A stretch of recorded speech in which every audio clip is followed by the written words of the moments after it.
books which contained a mention of the ointment of Jesus, and which, almost as an inscription, recorded the fact that the ointment had been prepared for the wounds of Jesus.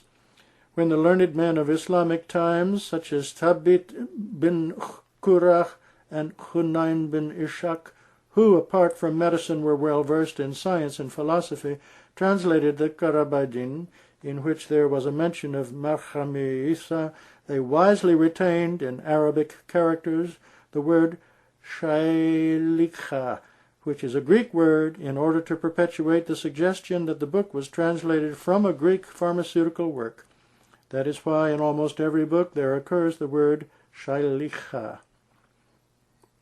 It is, moreover, worth noting that though old coins are of great value, clearing as they do great mysteries of history, still ancient books which at all times have been known to millions of people and which have been taught as textbooks at great centers of learning and are still serving this purpose are 1,000 times more valuable than coins and inscriptions. For in the case of coins and inscriptions there is the possibility of fraud. Learned books which from the time of their compilation have been known to millions of people and have been preserved and guarded by all nations and are being guarded even today, are such valuable evidence that coins and inscriptions do not bear a comparison with them. Can anyone, if he can, name any coin or inscription which has attained to such general publicity as the Kanun of Bu Ali Sina? In short, the ointment of Jesus constitutes for the seekers of truth a very important piece of evidence. If this evidence is to be disbelieved, all historical testimony would have to be discarded, for, apart from the fact of the number of such books which contain a mention of Mahdi Isa being about 1,000 or even more, they and their authors are known to millions of people. One who does not accept this patent and clear and strong proof must be averse to all proof from history. Can he ever ignore such a mighty piece of evidence? Can we doubt that this weighty testimony which is spread over Europe and Asia, and which is the result of the statements of noted philosophers, Jews, Christians, Magians, and Muslims? Now let fair-minded investigators attend to it. Let them hasten to this excellent proof and ponder over it. Does such illuminating evidence deserve to be ignored? Shall we not obtain life from this Son of Truth? The suggestion that Jesus might have received some injuries before the time of his call, or that they might be injuries received at some time during his ministry, but not as the result of crucifixion, that his hands and feet might have been injured through some other cause, that he might have fallen from a roof, and the ointment might have been prepared for the injury he had received in this fall, is absurd. It is absurd because before the time of his call he had no disciples, whereas along with the mention of the ointment there is also a mention of the disciples. The word shaylicha, which is a Greek word, is still contained in these books. Before the time of his call, moreover, Jesus was not considered such an important man that events of his life should have been recorded. His ministry lasted only 3.5 years, and during this time no accident or injury except for the event of the cross has been reported in records about him. If, however, anyone is under the impression that Jesus received these injuries through some other cause, it is up to him to furnish proof. For the event to which we have referred is proved and admitted in such a way that neither Jews nor Christians deny it, the event, that is, of the cross. The idea, however, of Jesus being injured through some other cause has not been vouched for by any historical record. To entertain such an idea, therefore, is consciously and knowingly to deviate from the path of truth. The proof that has been adduced is not such that it might be rejected on the basis of such an absurd suggestion. There are manuscripts in existence even today. I, too, possess an old copy of the Kanun Bu Ali Sina, handwritten of that time. Therefore, it would be highly unjust, it would be to murder truth outright, to throw away such a transparent proof as this. Think it over again and again. Ponder deeply over it. These books are still with Jews, Magians, Christians, Arabs, Persians, Greeks, Romans, and with Germans and French, as well as in the ancient libraries of other European countries and of Asia.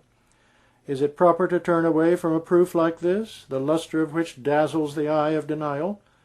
If these books had been compiled by Muslims only, and if they had been in the hands only of the followers of Islam, there might have been people who would have hastily come to the conclusion that Muslims had forged the statement and recorded it in their books to make it serve as an attack on the Christian creed.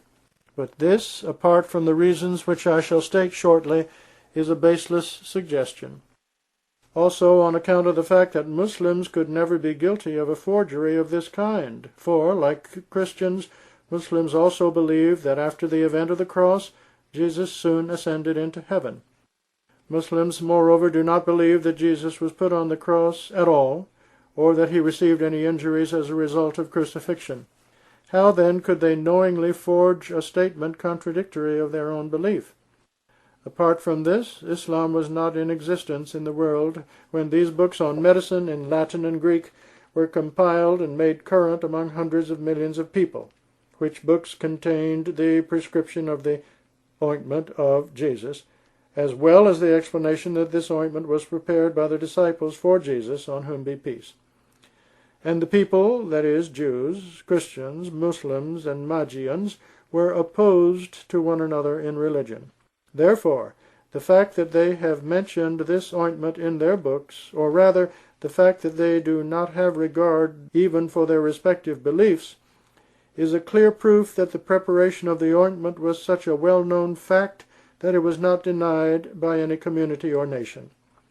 It is true, however, that until the time of the appearance of the promised Messiah, it did not occur to any of these people to profit from this prescription, which had been stated in hundreds of books and had been known to millions of people of different nations. We have no alternative, therefore, than to acknowledge in this connection that God had willed, it had been destined by him, that this bright weapon and this truth-revealing proof which destroys the belief about the cross should be explained to the world by the promised Messiah. For the Holy Prophet had prophesied that the faith of the cross shall not decline, nor shall its progress be arrested until the promised Messiah appears in the world. It was the promised Messiah at whose hands was to be brought about the breaking of the cross. The hint in the prophetly creed of the cross would complete its span of life, not, however, through war or violence, but only through heavenly agencies, which would manifest themselves in the world in the form of argument and discovery. This is the meaning of the hadith mentioned by Bukhari and others. It was inevitable, therefore, that heaven should not have disclosed these proofs and these conclusive pieces of evidence until the time of the appearance of the promised Messiah. So it has come to pass. From the time of the promised one onward, eyes shall open and thinking people shall ponder over the question. For the Messiah of God has appeared.